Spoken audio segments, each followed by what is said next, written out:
All right, everyone. Monday. It's actually Friday for me, but whatever.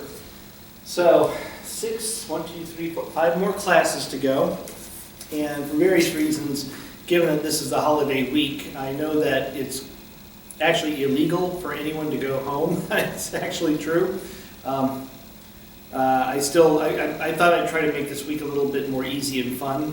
And as I mentioned, the things I'm going to cover today and Wednesday these are things I still use to this day. These are things I actively use in research. So I think you may find this, of all the things that we've ever gone over, which was mostly designed to alter the way you think, this you might actually use. And of course, it's all computational, it's all grid-based. So I'm solving the wave function not as a bunch of sines and cosines, but as a giant table of numbers, which is basically how things are done nowadays. Anyway, so computational methods. You may notice I'm in a different classroom. They've actually sealed off almost all the classrooms, and they forgot this one, so I'm going to knock out the next 2 lectures back to back until they kick me out. Anyway, that's me. Okay, so computational methods. It's funny, the board is like, it's a little too high. But anyway, I don't know why they're doing that. You can lower it a little bit. Anyway. Okay, so what am I doing? Okay, I'm going to cover today finite difference. So finite difference is a method to solve differential equations numerically, right? Of course, the Schrodinger equation is a double differential equation, so we're going to figure out how to solve that. Okay, I mentioned it's grid-based, so to make this as concrete as possible, let's draw a wave function and let's make it a bunch of numbers. Looks like a particle in a box, ground state, right? As a half sine wave. Okay, now what I'm going to do is I'm going to represent this as a row matrix. X1, tell you what, let me call it X1, 2, 3. I call it X0, X1, X2. That's kind of stupid because I see that I've made 6 points. I made 6 points in this graph. So I'll go X1, 2, 3, 4, 5, 6. A lot of times you see papers and whatnot, they start with X0, but I'm not going to do that. You know why? Because MATLAB doesn't accept a vector with 0 as an input, right? It's X1, X2, X3, not X0. It wouldn't, parenthesis 0. That doesn't make sense to MATLAB. So I'll do this MATLAB friendly. Okay, so again, this number, which is like 0.1, 0.2, 0.3, 0.3, 0.2, 0.1, that's represented in a column matrix. Now, unlike what we had done before, where these were coefficients in front of a basis function, actually, I don't know where I'm going with that. So that's what we used to do, right? These used to be coefficients for basis functions that are the solution wave functions to a Hamiltonian. That's what we used to do, but now this is even more simple. Maybe I even ought to start with this stuff instead of ending with it. Anyway, so that's the wave function. Of course, the problem is that we're going to have some kind of Hamiltonian matrix. Now, actually, the reason I was blabbering on about that stuff before was that, you're quite used to Hamiltonian matrices at this point. E, of course, is a number like one Hartree. We're going to cover what Hartrees are. Anyway, X1, X2, X3, X4, X5, X6. Again, so I don't know why I'm writing this again. I should fast forward the tape. Anyway, okay, so this is the problem. It's always the problem. So now what? What am I going to do with this? Okay, so the Hamiltonian matrix is going to look, so I've got to figure out what the Hamiltonian matrix is. And this is going to be very different, right? For spin, if the Hamiltonian was like a magnetic field in the z direction, it would just be some constant, 1, 0, 0, minus 1. Okay, so what I get from that is I know I can write the Hamiltonian, I can write operators as matrices But we're doing this, we're in a completely different mathematical regime here, because again, those were acting on basis functions. I don't have any basis functions. I just have a table of numbers. So the Hamiltonian, I'm certain I can write it as a matrix, but what, right? How do I do that? Okay, so tell you what. Let's do free wave, and we know that this dang thing has got to be minus h bar squared over 2m. Now that part I can just put up in front. I know I can multiply a matrix times a constant, so that doesn't freak me out, but this is what does. Okay, the free wave Hamiltonian, we'll work in one dimension because why wouldn't we? The free wave Hamiltonian is a double derivative. Okay, so here's the problem. Now I can see the problem. How do I write a matrix to act on a column of numbers to return its double derivative, which will of course equal itself? That's the whole magic of quantum mechanics, but we won't worry about that. How do I write a matrix? You know what, how do I write a matrix to take the numbers and calculate the derivative of those numbers? You know what, then I'll just do that twice, okay? So I can figure out how to do a double derivative, let's make it easy. Let's figure out how to write a matrix that calculates the derivatives off a column of numbers. All right, so now that I know the goal, let's look at this. Let's look at this. All right, now what I'm seeing here is I can calculate the derivative of this. It's not that hard. I mean, I can look at this. The derivative of this number, I would just say it's that number minus that number. It's delta y, right? It's delta y, which I have the numbers in delta x, and maybe delta x is like 0.1 nanometers. So this is like 0.2, 0.1, and the delta x is 0.1 nanometers, so it's like 1, right? So again, right, this actually doesn't sound hard at all. I can calculate the derivative of this thing, and it'll be a big number. I mean, obviously the wave function is rising, and that's a positive slope. Eventually the slope turns to 0, so here, let me do, eventually the slope's 0, and then it actually turns negative. Okay, so again, the wave function, I can look at those numbers and figure out what the slope is, right? It looks something like this. Something like that. Okay, that's the derivative. Now I can just do the same thing. I'll just do the derivative again.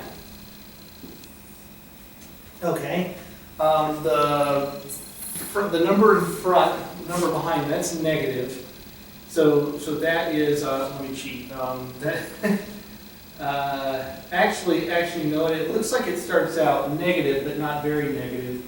It gets real negative, and then it stops again. So I think it's going to do something like this. Yeah, I'm not drawing it super well, by the way. Oh, you know what? And if I multiply that by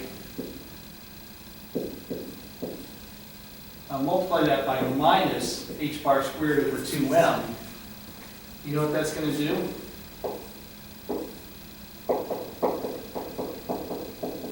That flips it back over, right? This now looks like that. Of course, it's been scaled, and guess what? It's been scaled by the energy. Okay, so again, I'm certainly perfectly capable of looking at these numbers and figuring out, yeah, I really didn't do this right. Anyway, it looks more like that. Sorry, it bothers me. You know how I am. Anyway, I can take a table of numbers and figure out rise over run to get the slope, and then I can just do that again and get the, the slope is the derivative, and then I just take the slope of the slope, and now I've got the double derivative. And it looks like everything's working out. And now, obviously, I don't have any real numbers here. I'm just drawing it and not doing such a good job. But if I had a calculator and some real numbers, this really wouldn't be hard. Okay, so now, how do I get a matrix to do that, right? Okay. Now, here's the trick. What I'm going to do is I'm going to figure out the derivative of a function, and I'm going to use some weighing factor, and I'm going to use the point behind. All right, so I'm going to calculate the derivative at a point x. I want to use the point behind, weighed by some factor. I want to look at the point that I'm at, and then I will include the point in front, where h, all right, for our purposes, let's call it plus or minus 1. In other words, it's like MATLAB, right? So if I'm at, if I'm doing a for loop, like from 1 to 100, and I'm at 50, what I'm going to do is calculate the derivative at point 50 by looking at point 51, the point that I'm at 50, and point 49. So just like here, I can. So you see what I'm doing here is I'm looking at the point forward and backward, and I'm going to get the slope based on that data. But rise over run. I'm doing rise over run. Now, in this example, I just used the point forward. I'm trying to calculate the point, the slope at this point here, and I only use the point ahead of me. But if you have like 1,000 data points, the first and last point are going to get screwed up because there's not a point behind it. There's only a point in front of it, and for this one and this one, there's only a point behind it. So those are going to get a little foobarred. But the other points, you can imagine, right? I could calculate the slope at this point by looking at the point in front of it, but I can also use the point behind it, and that means I'm going to be more accurate. And I have wave functions. These columns are going to be on the order of thousands. So if I'm willing to sacrifice 2 points, the first and the last, which I don't have a point behind or point forward, if I just say, I'm going to shade those off, I'm going to have a more accurate description of the first derivative. And again, h of plus or minus 1 just means the point forward, point backward. And I'm doing that with like MATLAB, right? So if for I equals 1 to 1,000 and I is 50, h is 1, so forward is 51, behind is 0.49. Okay, but now you should also realize that what I need to do at some point is translate that to my grid spacing. So the example I was giving before, this is like 0.1 nanometers. So I can go ahead and do this, but at some point I need to remember that actually my grid spacing might be like 0.1 nanometers or whatever it is. Okay, anyway, just saying. Be careful of that. You have problems with making the program work. I mean, you have to do this to make the program work, but you have to calculate the real numbers, right? And that means you got to remember that that's actually like 0.1 nanometers. Okay, now here's the trick. What I'm going to do is use a Taylor series. I'm going to use the Taylor series to define the derivative. Okay, because Taylor series have derivatives in them. And I'll also use that to calculate the double derivative. And let me remind you what that looks like. Now, I looked off the internet. You know how I did this.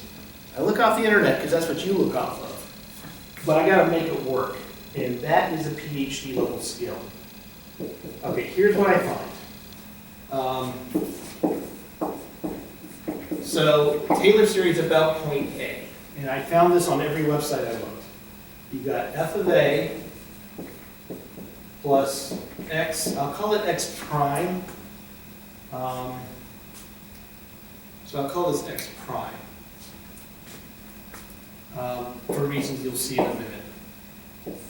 Okay, and this is the derivative of the function f, right? So whatever the function f is, it's sine, right? So this is cosine, but I need to plug in a number, so cosine of whatever a is like 3 or something, whatever. So sine of 3, x minus 3, cosine of 3. Anyway, it's Taylor series, you've done this. And you'll see why I'm using x prime here in a minute. It's because we're going to run into, remember your first homework?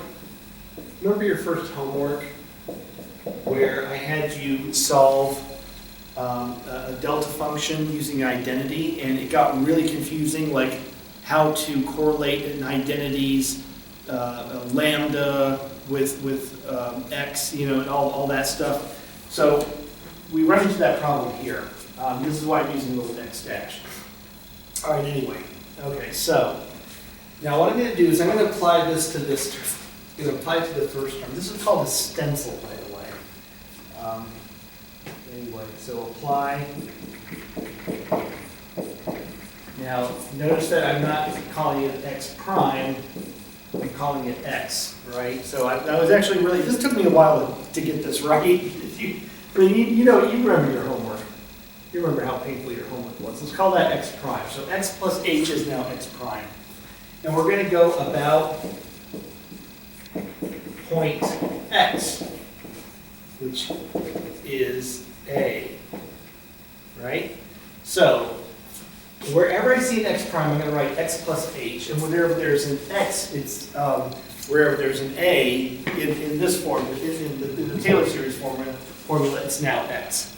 So this will make sense if I just do it. So okay, so f of x plus h is equal to f of a, but we're doing a Taylor series about point x. X is the new a, so f of x. Right? Now you can see why no prime, right? Okay, now x prime minus a. Okay, x plus h is x prime. So let me just write that without thinking about it. X plus h. Okay, x prime is x plus h. Okay, minus a, but minus a is x. Minus a is minus x. Okay. F prime of a, which the new a is x. Right? Okay. Clearly this is, you see how this simplifies. Okay, then we do the next term. X plus h minus x squared. F double derivative at point A. Actually, that's x as we apply it to the present problem. Okay. And now what? Of course, this is simple. F of x plus h, f prime of x plus h squared over 2, f double prime of x. Of course, we'll just stop there. Okay. All right. Now, heads up. We're going to solve for this. All right. But I've got a system of equations, and I need. You notice that I have 3 terms. If I'm going to solve for this, I'm going to need 3 other equations. So you know what I'm going to do? I'm going to do this for f of x minus h, and tell you what. How about I just give you the answer because it's stupid. So it's actually the same as above, except you're going to have a minus h here. And oddly, the double derivative is still positive, so plus minus plus, whereas this was plus plus plus. Again, I always look for symmetries, like when I'm solving problems like this, I look for symmetries because otherwise I get nervous. I always find symmetries like that. Okay, one equation f plus h, f minus h. I mean, I have to do that because remember my original equation, the derivative, did I write double derivative? I'm not single derivative, is going to be a function of a times f minus h, b f of x, f of x minus h, plus b f of x, plus c f of x plus h. Okay, so I've done f of x plus h, f of x minus h. If I do f of x, what I'm going to get is, let's see, f of x. Okay, then what I'm going to end up with is, here I'm going to have x minus x, right? There's no offset. So when I'm doing this guy, the higher order terms they don't exist. They don't exist, right? So f of x is f of x. I mean, look, f of x should be f of x, right? So you see what I've done is, the Taylor series is simply about f of x, and I'm making a Taylor series approximation for the point ahead and the point behind, right? So that's the big picture. Taylor series for the point ahead and point behind, of course, f of x is f of x. That's the point you're at. All right, now, let me plug that into the original equation. And so what we've got is, let me remind you what that is. F because it looks like I wrote it funny. Okay, so I said the derivative is going to be a constant. I call that A. And it's going to use the number, I'm going to calculate the derivative of f of x, and I'm going to incorporate the number behind it, and I'm going to incorporate the number in front of it. Right, so that was the goal. Now, okay, now I'm going to write A times this. Okay, so this is A f of x, that's here, minus AH f prime of x plus AH squared over 2 f double prime of x, and we'll stop there. Okay, plus b f of x. Okay, there's no other higher order terms, plus c f plus x, so that's f of x, plus c h f prime of x, plus c h squared over 2 f double prime of x. Okay, now I have to go over here. I'm not using the board too well. Okay, so what? Okay, very much. Okay. Now when I look at this, how can the left f prime of x be equal to all that? How do I do that? Well, there's no way f prime of x can be equal to f of x. That's stupid. Now you're thinking like, what's the deep mathematics behind that? No. This is the derivative that's not. So f of x cannot be inside of its own derivative. That doesn't make sense. I guess it works for an exponential, right? The derivative of e to the x is e to the x. Anyway, that's a weird one. For the most part, a derivative is not equal to its original function. Okay, now, again, you should be looking at that like, okay, that's stupid simple, and it is. But how do you make it work? So therefore, a plus b plus c is equal to 0. See that? AF of x plus BF of x plus CF of x. So all that's got to be 0. Right? So if AF of x plus BF of x plus CF of x is 0, then A plus B plus C is 0. God, isn't that cool? Say it's cool. I don't hear any of you. I've gone crazy. Anyway. All right, now, what about f prime? F prime of x better be equal to f prime of x. All right, so that one's easy. So what I've got minus AH plus CH is equal to 1, right? This plus that better be equal to, so minus AH f prime of x plus CH f prime of x is equal to f prime of x. I just factored out the function. Again, stupid simple. Okay, and then here, the derivative can't be equal to its own derivative. So what have I got? I've got AH squared, AH squared over 2 plus CH squared over 2 is equal to 0. So that kills off the double derivative. And again, we haven't considered higher order terms, but anyway. Okay, this is called a 3-point stencil. All right, so now let's figure it out.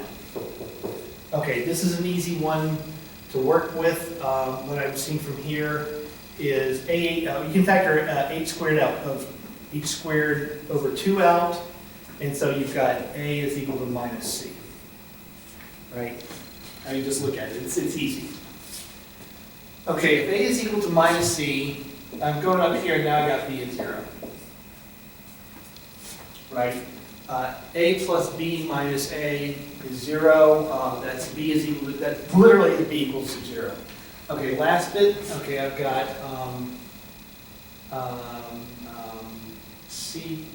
so I've got 2ch is 1, therefore c is 1 over 2h. Okay. And a is minus 1 over 2h. And remember, if we're just going to call h plus or minus 1, later, we'll worry about units later. Let's just call it plus or minus 1. This ends up being stupid easy. Okay, so what's the end result? Okay, if I have a table of numbers and I want to know the derivative at any particular number, all I do is I take minus 1/2 the number behind and add 1/2 the number in front. The number that I'm at, if I'm at 0.50, 0.50 doesn't contribute to its own derivative. It's kind of funky. And basically, you know, look, it's rise over run. The rise is the point forward minus the point behind. Sorry, you see how that's minus, right? Maybe I should have written it the other way, but the point forward minus the point behind. That's a rise. The run is h, right? Well, 2h, right? Because you've taken 2 steps, right? So again, let's look at it. Let's think about our wave function, and we're trying to calculate the derivative right here. The rise is this point minus that point, this point minus that point, and that's what's on here. The run is h, that's 2h. And look at that. Right, you can factor out 2h. So there you go. Now, do that again. Do that again. Right? You don't have to go bonkers here. Let me show you. We can already figure out the double derivative. Watch this. So, all right, don't get too confused here. All right, as soon as I do that, now I'm calculating the double derivative. All right, so let's do that. It's easy. And this is about it. I'm going to switch to the computer, and we're going to do the computer. I'm going to screen grab off my computer. Okay, but let's solve this one, because this is easy. A is equal, this, oh, no, I don't want to start with this one. Right, it's not equal to 0. This one's easy. A is equal to C, right? Oh yeah, that's easy. Okay, all right, if I want to do this one, then what I've got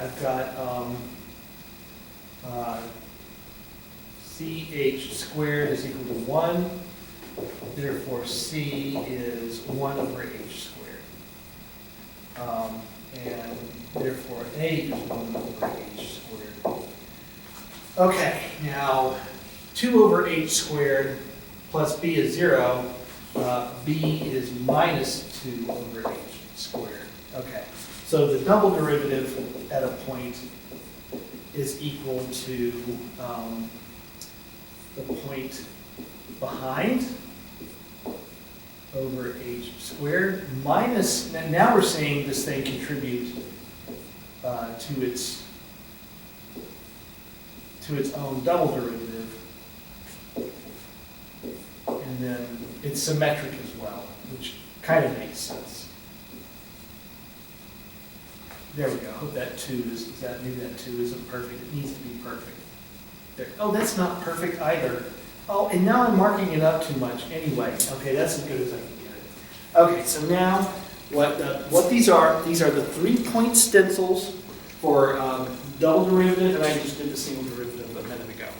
Okay, now we have to plug those into a matrix. So let me show you how I do that. Yeah, I'll just use this one. This is what I've drawn here. Let me give myself a little bit more room. Okay, now recall that there are some flaws with this method. It is a numerical method. You do not get perfect answers. That is impossible. Now, let me just write this down and I'll explain it in a minute. I don't have a good way of doing this. Let me draw the first line in the Hamiltonian. The first line is screwed up because the first point doesn't have one behind it. Regardless,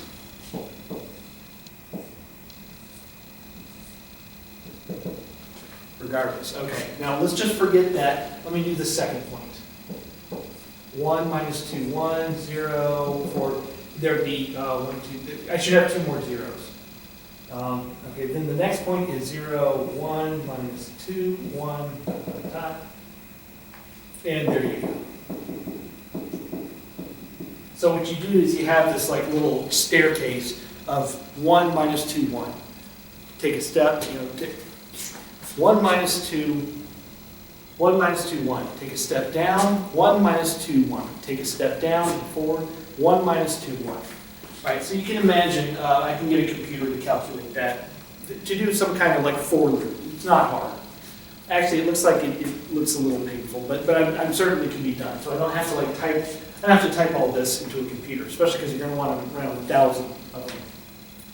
Okay, notice that the first one and the last one, let me do the last one. That will be 0, 1 minus 2. Okay. So the first one and the last one are screwed up because you're missing the one behind it, and there's. I know you're already thinking like, well, I'll just create one more what is that, column. I'll just create one more column. You can't do that because then you can't multiply it by the same wave function.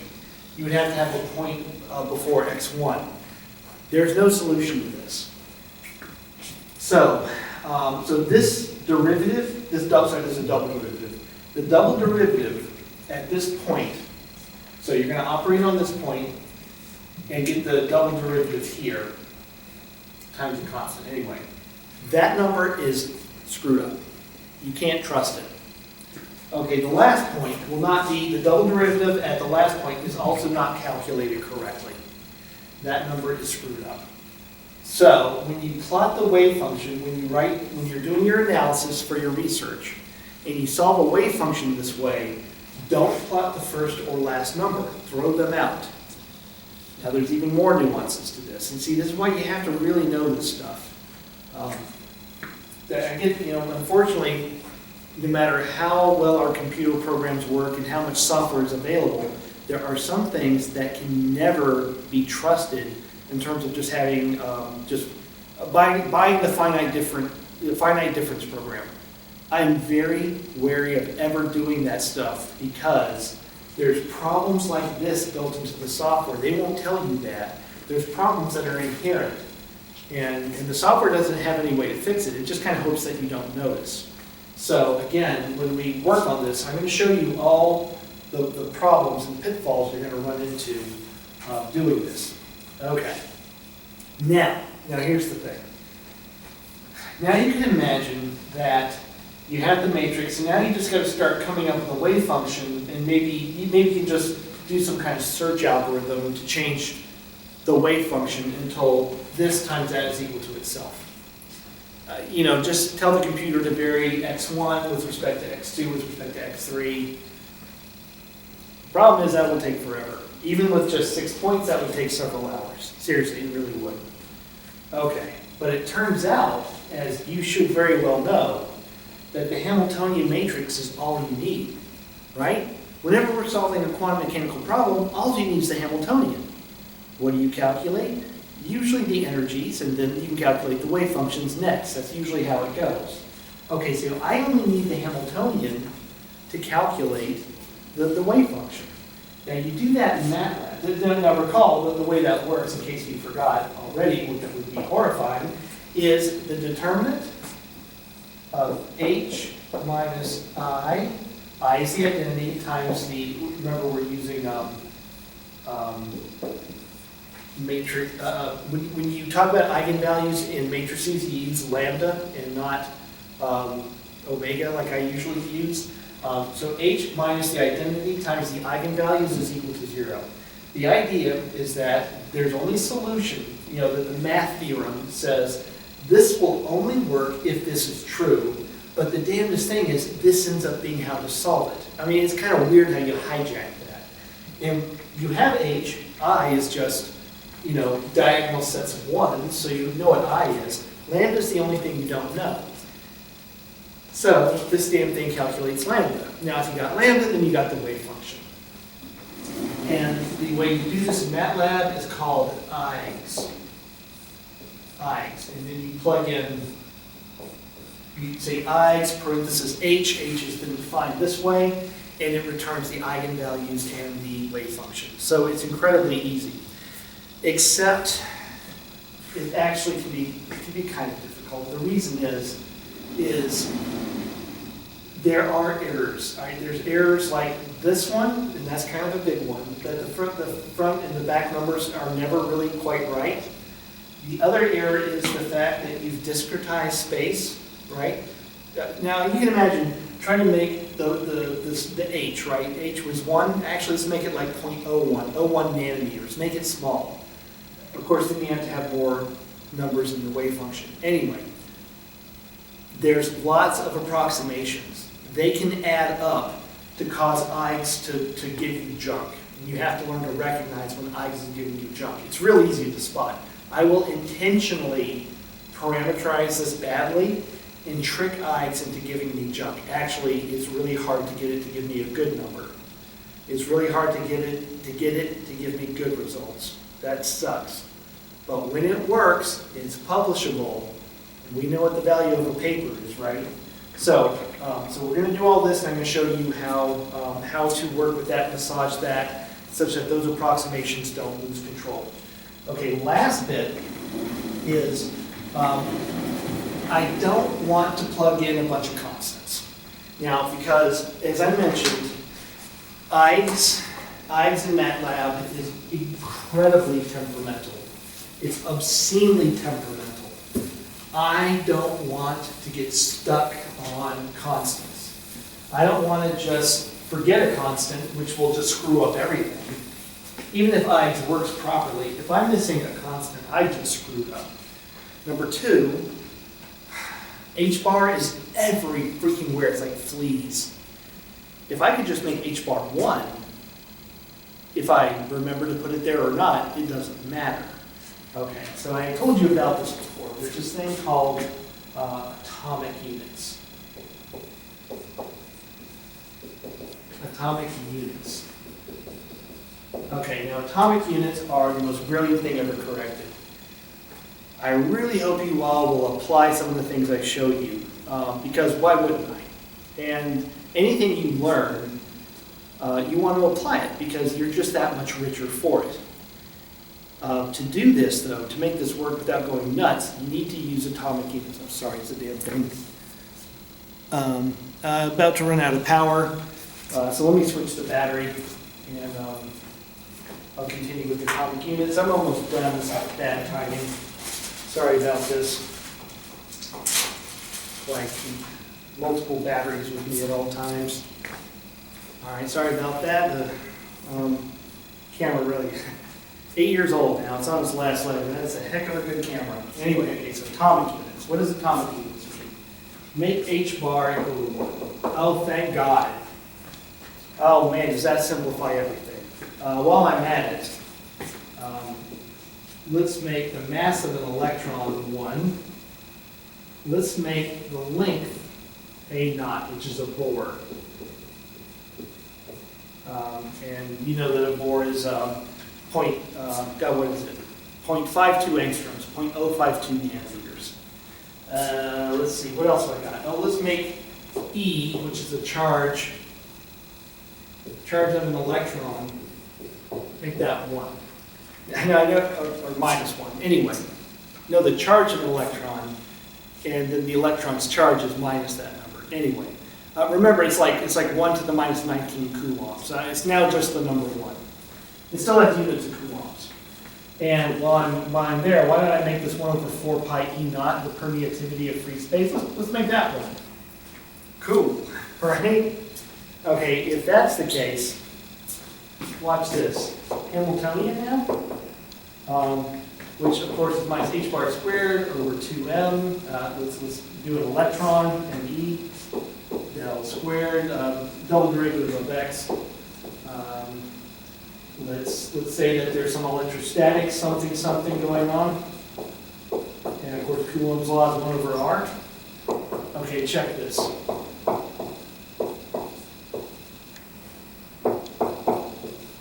Oh yeah, that's much better, right? Okay, but there's a consequence, and here's what it is. Energy.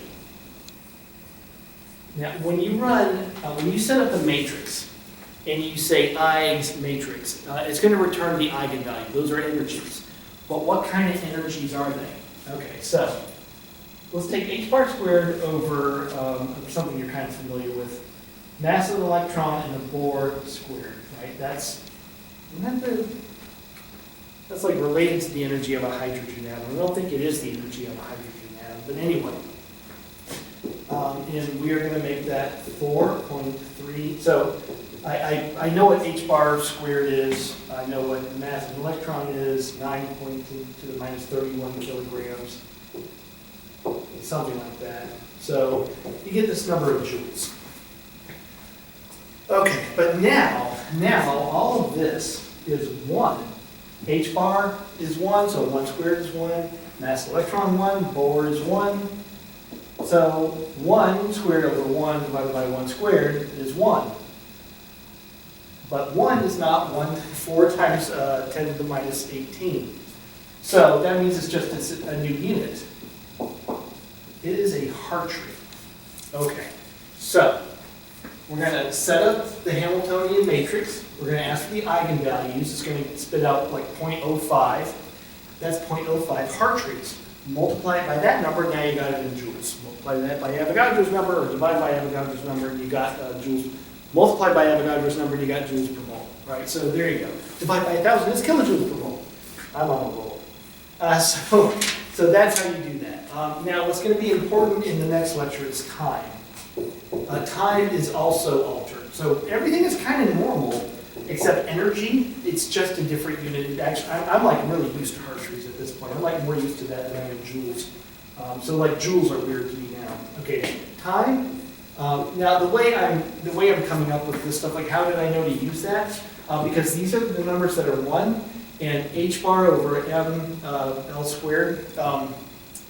Anyway, the units work out. The units work out that h squared over mass over length squared is energy. So that's how I knew to do this, and I composed it out of numbers that were the number 1.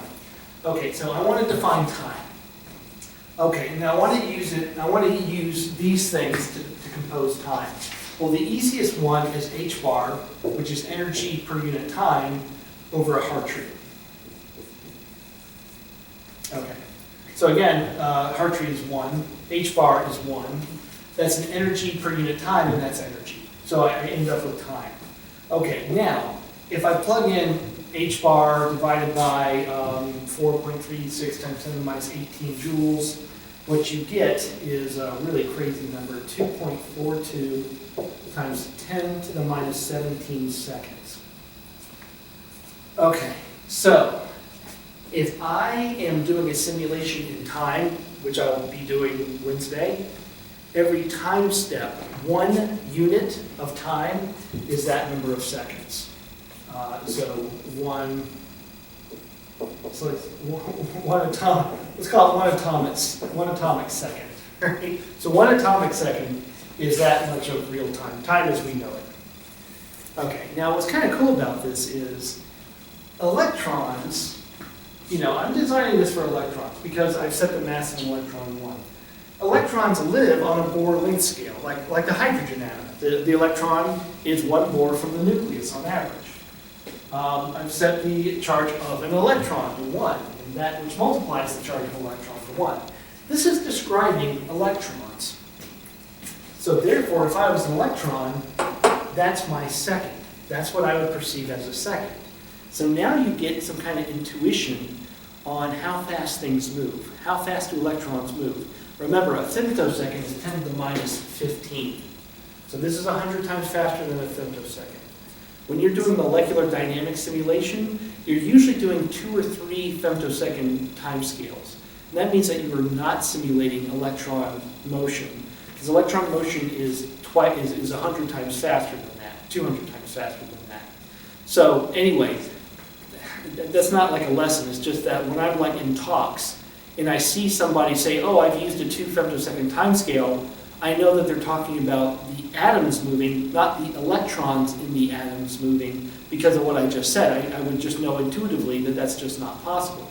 Now, they would have made that clear, but anyway, it all just makes sense. That's my point. Now, you are going to be simulating an electron moving, and you will be doing things along a 2 to the minus 17 timescale. Anyway, just wanted to point that out. Okay. Last bit, what I want to do. Okay, now to set up. Okay, so let's say that there's a potential energy. How do we deal with that? So let me show you how to set this up. And again, I'll be going to my computer shortly. And you'll see how this actually works. I know there's some nuances here. Here, I'm just going to break over this. This took way longer than I meant. Okay, so when you're going to do this practically, you're going to set up your H matrix as follows. You're going to have minus 1 over 2 H squared.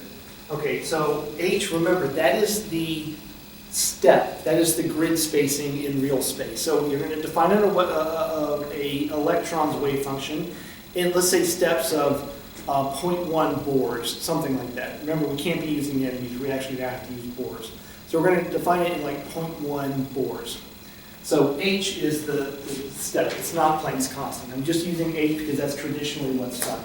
Minus 1/2 m minus h bar squared over 2m. M is 1, h is 1. That's why I'm writing minus 1/2 and over h squared, which is the grid spacing.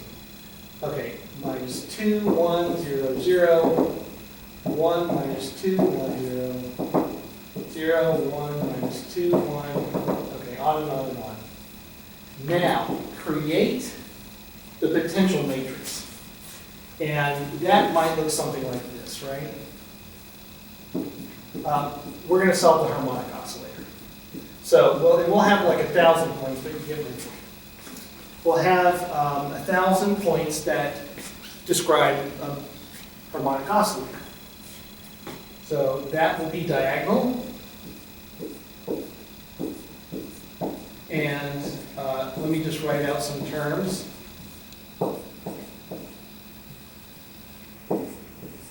So it's diagonal. Okay. V1, V2, V3, V4, V5, right. So it's just a diagonal matrix. We'll do that or it's not perfect. And just add them together. Really, really, really easy. Okay, and then you plug in the I function. Last but not least is we're also going to do particle in a sphere. So how do you do particle in a sphere? The problem there is that I bet you already forgot that the Hamiltonian is a lot more complicated when you're in spherical coordinates. So, well here, let me just work this out. I've actually gone way longer than I meant. Dear God. Okay, so how do we do particle in a sphere?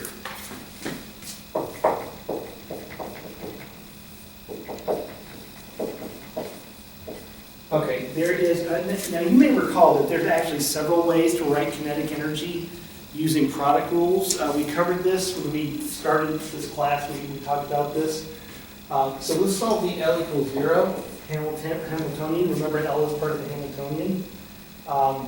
What you end up with is kinetic energy. Now I'm going to still write the h bar squared over 2m. And again, we'll do an electron. I'll still do that. And what you end up with is, yeah, I've kind of done something stupid here. Let me remind myself. V. Okay, double derivative. Now, we just covered how to do double derivative. 1 minus 2, 1. Plus 2 over r, single derivative. Now, remember, we covered how to do a single derivative. So, you know what, I'm being kind of stupid here. Let me just write the L term. I keep forgetting it's minus, because minus technically drives energy up. Anyway, I get a little confused about that. Okay, so for an S state, if we're solving for the S electron, that term's not there, and for P and D, then you need to tack on an additional term. Okay. Now that means that, okay, so what does this look like? Well, let's do L equals 0. Okay, that means that the diagonal, the minus 2, all the terms that are minus 2, right? The way I did this before, all the minus 2 terms. Okay, what do those look like? And again, I'm gonna still put minus h bar squared over 2m, just in case. I don't want you to lose your mind. And delta r will be grid spacing. Now, we're going to have some kind of potential. Now, remember, this is a particle in a sphere. So at some r value, from 0 to some r value, the potential will be 0. And past that, it'll be a really big number, right? That represents the shell of the particle in the sphere. So we need to include that. Now let's do diagonal plus 1. And that looks like this. So I actually always include minus h bar squared over 2m, and I just use h as 1 and m as 1. That's kind of stupid, but it makes sure that I know what I'm doing. So anyway, just saying. Okay, now this guy, remember that minus 2 is the diagonal, the forward is plus 1, but don't forget your delta r squared. That's what h used to be. H is now delta r, right? And then that's this, and then I've got to deal with this.